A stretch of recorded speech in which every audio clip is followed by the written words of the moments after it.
Hello and welcome to me and my Skelly. Today we are going to focus on this beautiful little bone, the clavicle, and the realization that if you put your fingers on the medial aspects of the clavicle and you ask your beautiful client to rotate or turn their head, you will expect the clavicle to stay where they are and not to medially shift or migrate. Nope. If they come inwards, they're going to create a compression point, which potentially could lead to problems somewhere in their system. Oh no! The realization that we have as my client rotates their head to the right clavicle will be in a posteriorly tilt and the left clavicle will be anteriorly tilting. And we measure that and we feel that on this flat lateral plateau of the clavicles as they are rotating their head. Hello and welcome to me and my Skelly. Today we are going to remove my skeleton's head so that we can focus our attention, and you can see what I'm doing, on this beautiful neck. This neck is very well aligned because there's a big piece of metal running right through it. But if I palpate very gently the sides of the neck and I feel one transverse process bumping out, sticking out, let's say to the right, I know that that transverse process, that vertebrae has translated to the right. I feel it and I know that that has caused, or that is part of the pattern of a left rotation. So right translation, left rotation has been picked up with this very gentle palpation of the transverse processes. Hello and welcome to me and my Skelly. Today we're going to focus on the humerus and its relationship with the acromial process. Palpate the two, and we're looking to feel whether or not the humeral head has anteriorly shifted or translated any more than around a third. We get interested. Interesting. And we'd call that a forward or an anterior translation of the humeral head relative to the acromial process. Hello and welcome to me and my Skelly. Today we're going to focus on the trim tab of the scapula. Where is the scapula? Tells us a lot more about what's happening in this whole system. Where is the scapula? Is it medial or is it laterally shifted? Is it anteriorly tilted or posteriorly tilted? Kind of difficult. Yeah. Or is it medially rotated or is it laterally rotated? What's the relationship of the scapula relative to the bones beneath the rib cage? Hello and welcome to me and my Skelly. Ribs, spine, complicated, complex areas. But if I bring my hands up the side of my client's body and I feel a rib that has translated or bumped out to the side, I then count up and I compare it with what's happening on the right. That's told me that that whole ring, the rib on the left, the vertebrae above it, the vertebrae below it, and the rib on the right have translated to the left and rotated to the right. Hello and welcome to me and my Skelly. We know from research that the PSIS at the back here, the posterior superior iliac spine, is notoriously difficult to palpate accurately. So what do I do to find out about rotations and torsions? I come behind my client, I come around their iliac crest, and I use that part of my finger, that digit, right on the ASIS with my fingers angling down kind of along the inguinal ligament. And I say to myself, which hand is further forwards than the other? So if my right hand is farther forward than my left, we know that my client is in a left rotation. I then take my client back into what I consider as neutral, and I feel, does the innominates tilt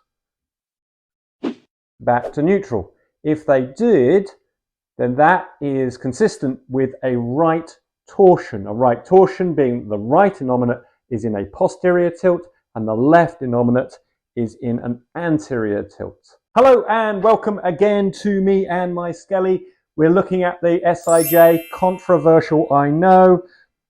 One hand around the ilium, one hand on the inferior lateral angle, down the sacral crest, lateral, inferior lateral angle, very clear area to palpate. I ask my client to transfer their weight over onto the opposite leg and then come back. I expect to feel nothing. I hope that this joint is in a closed pack position in standing and remains in a closed pack position just with that little weight shift. However, if I feel movement either of the ilium or of the sacrum, I know that that relationship is not in a closed pack position, but is in an open pack position. That joint's just slid a little bit. That's suboptimal, and that is interesting. Hello and welcome to me and my Skelly. Today focusing on the relationship between the pelvis, the ilium, and the femur, that relationship that we call the hip. As my client goes into a knee bend and then comes back up, what should happen at the hip? Nothing. The hip should stay centered and simply spin in its joint. However, if I palpate around the hip as they come back up and I feel that the femoral head is sliding anterior, there's an anterior translation, I'm learning that the femoral head is pushing up into that labrum at the front of the acetabulum. Then I get interested. Hello and welcome to me and my Skelly. Today we are going to focus onto the knee. Ask your client to go into a small squat as you palpate around the femoral condyles and the tibial tuberosity. As they bend their knee, we hope for medial rotation of the tibia relative to the knee in that first 10% of the movement. If that happens, great. If not, we get curious. Hello and welcome again to me and my Skelly. We are going all the way down the system to the foot today, and a quick little assessment which is really useful. Pinch grip of the talus, similar pinch grip of the calcaneus. Where is one relative to the other? In other words, is the talus at the front tilted medially and the calcaneus, they both go medially or lateral? Or does one go medial, let's say the talus, or does one go medial and one go lateral? What's that relationship like? We want them to be together. Hello and welcome again to me and my Skelly. Today looking at the cranium. Thumb, base of the thumb on the mastoid process, with the thumb running along the temporal occipital sutura on both sides, and I'm going to really come right around that head to get as much information from my hands as possible. And I'm asking myself, is one mastoid process further forward than the other? Can you see with my hands? If one's further forwards and one's further back, what happens to those temporals is that they tilt. They come into a torsion. So I'm feeling for, let's say, a right torsion.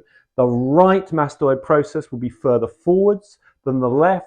The temporal bone will have posteriorly tilted, and the left side, the reverse. The left side, the left mastoid process has come posteriorly and anterior in terms of a tilt. That's the assessment, very quickly, of the cranium.